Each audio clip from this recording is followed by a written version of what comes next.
সুবর্ণ যুগের প্রতিশ্রুতি ডোনাল্ড ট্রাম্পের। আমেরিকার সুবর্ণ যুগ শুরু হলো যুক্তরাষ্ট্রের প্রেসিডেন্ট হিসেবে শপথ নিয়ে অভিষেক ভাষণে এ কথাই বললেন ডোনাল্ড ট্রাম্প। একই সঙ্গে বললেন যুক্তরাষ্ট্রকে আবার মহান করে তোলার কথাও।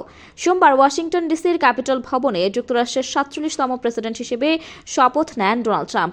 তাকে শপথ পাঠ করান যুক্তরাষ্ট্রের প্রধান বিচারপতি জন রবার্টস।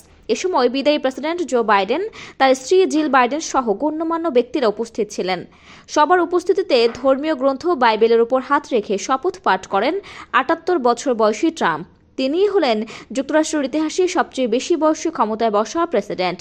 এ নিয়ে দ্বিতীয়বারের মতো যুক্তরাষ্ট্রের প্রেসিডেন্ট হিসেবে দায়িত্ব নিলেন ট্রাম্প।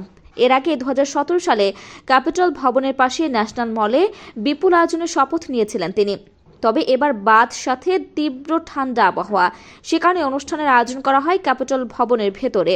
40 বছর আগে 1985 সালে একই কারণে ক্যাপিটল ভবনের ভেতরে শপথ নিয়েছিলেন প্রেসিডেন্ট রোনাল্ড রিগান। নিজের প্রথম মেয়াদের তুলনায় এবার ভিন্ন পরিস্থিতির মুখোমুখি ট্রাম্প। দেশের ভেতরে যেমন অর্থনীতি, অভিবাসন সহ নানা সংকট চলছে, তেমনি যুদ্ধ বিগ্রহ এবং ক্ষমতার পাল্লাপাল্লিতে অস্থিতিশীল পুরো বিশ্ব। যুক্তরাষ্ট্রের প্রেসিডেন্ট হিসেবে এই সবকিছু সামাল দিতে হবে তাকে। এই কাজের পাশে পাবেন ভাইস প্রেসিডেন্ট জেডি ভ্যান্সকে। ক্যাপিটল ভবনে ট্রাম্পের আগে নতুন ভাইস প্রেসিডেন্ট হিসেবে শপথ নেন ভ্যান্স।